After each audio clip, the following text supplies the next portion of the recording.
ہمارا جو آج کا موضوع ہے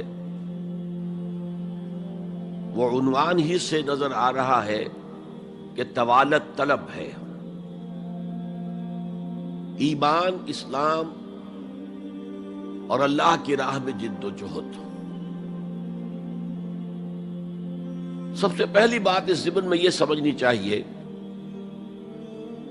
کہ قرآن مجید میں ایمان اور اسلام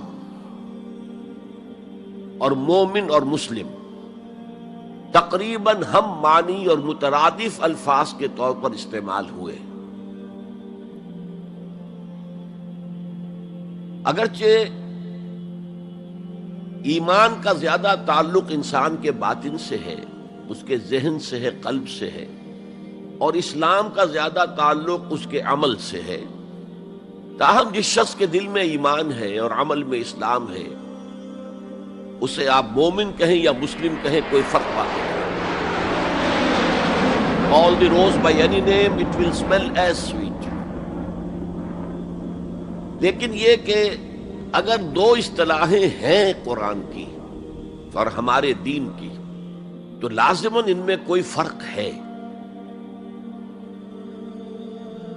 اور یہ جو آج ہم جس کا مطالعہ کر رہے ہیں یہ مقام قرآن حکیم کا اہم ترین مقام ہے اس خاص مضمون کے اعتبار سے۔ یہ وضاحت میں نے اس لیے کر دی کہ خاص مضمون کے اعتبار سے کہ قرآن کا کوئی ایک لفظ بھی غیر اہم نہیں ہے، لیکن مختلف موضوعات کے اعتبار سے مختلف مقامات کو سب سے بڑھ کر اہمیت کا حامل قرار دیا جا سکتا ہے۔ تو خاص اس موضوع پر، ایمان اور اسلام کے فرق پر، یہ مقام قرآن حکیم کا اہم ترین مقام ہے۔ قالت الاعراب آمنا، یہ بدو لوگ کہہ رہے ہیں ہم ایمان لے آئے۔ قل لم تؤمنوا، اے نبی ان سے کہہ دیجئے تم ایمان ہرگز نہیں لائے ہو۔ شاید بعض حضرات سوچے یہ ہرگز کا لفظ تم نے کہاں سے ایڈ کر دیا؟ تو عربی میں فعل ماضی کی نفی کا ایک طریقہ یہ ہے کہ ماضی ہی کے صیغے پر ما کا اضافہ کر دے، ما آمنتم، تم ایمان نہیں لائے ہو۔ لیکن فعل مضارع سے قبل لم لایا جائے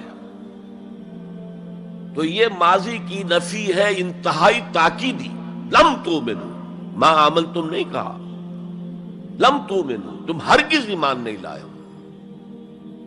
ولیکن قولوا اسلمنا، ہاں یوں کہو کہ ہم اسلام لے آئے ہیں، یا ہم نے اطاعت قبول کر لی ہے، ہم نے سرنڈر کر دیا ہے، اسلام کی، اسلامی ریاست کی بالادستی قبول کر لی ہے۔ ولیکن قولوا اسلمنا، اور اب دیکھیے نہایت تاکیدی نفی پہلے ہو چکی ہے، لم تؤمنوا، پھر مزید تاکید ولما يدخل الایمان فی قلوبکم، ابھی تک ایمان تمہارے دلوں میں ہرگز داخل نہیں ہوا۔ یہ پھر لما، لم کا اضافہ ہے۔ یہ مقام ہے جہاں ان دونوں چیزوں کو بالکل علیحدہ کر کے ایک دوسرے کے مقابل میں لے آئے ہیں۔ ثابت ہوا ایمان کچھ اور ہے، اسلام کچھ اور ہے۔ ذرا نوٹ کر لیجئے کہ قرآن مجید میں یا اسلام کی اصطلاحات میں تین جوڑے ایسے ہیں کہ جن میں عام اور خاص کی نسبت ہے۔ ایمان خاص ہے، اسلام عام ہے، یعنی ہر مومن تو لازماً مسلم ہے، ہر مسلم لازماً مومن نہیں ہے۔ یہی معاملہ نبی اور رسول کا ہے۔ نبی عام ہے، رسول خاص ہے۔ ہر رسول تو لازماً نبی ہے، لیکن ہر نبی لازماً رسول نہیں ہے۔ یہی معاملہ جہاد اور قتال کا ہے۔ قتال تو لازماً جہاد ہے، لیکن جہاد لازماً قتال نہیں ہے۔ ان اصطلاحات کے بارے میں بہت خوبصورت بات کہی ہے مفسرین نے. اذا التقیا خالفا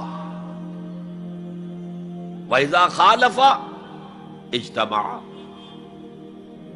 جب یہ اصطلاحات سامنے سامنے آتی ہے ایک دوسرے کے آمنے سامنے تو ان کے مفہوم میں اختلاف ہو جاتا ہے.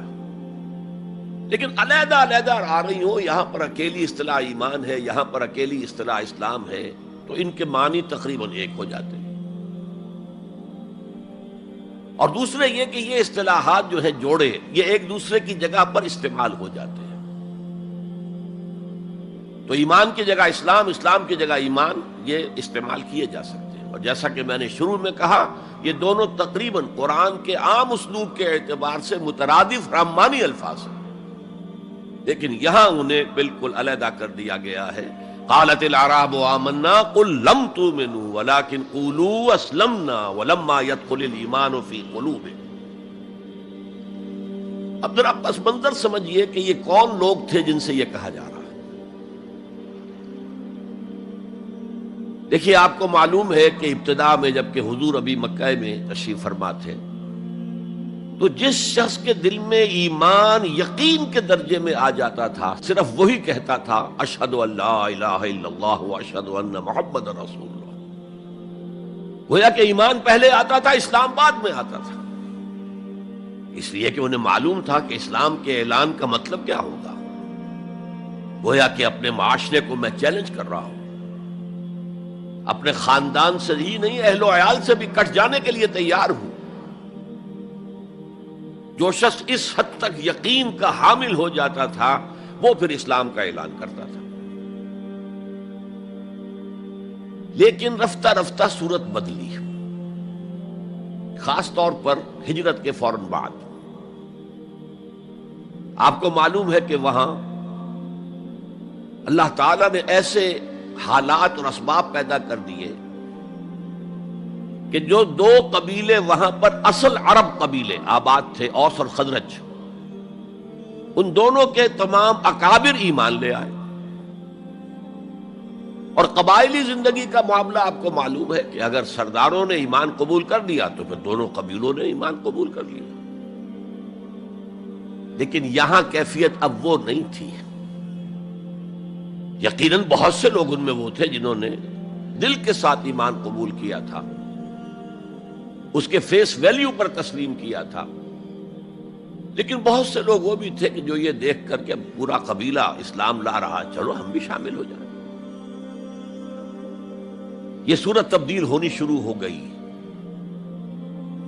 یعنی ان کے حد تک اسلام پہلے آ گیا، پھر رفتہ رفتہ حضور کی معیت میں رہے، حضور کی صحبت حاصل رہی اور اس سے استفادہ کیا تو ایمان بھی پیدا ہوتا چلا گیا.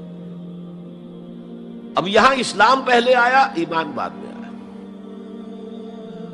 یہی کیفیت ہماری ہے آج.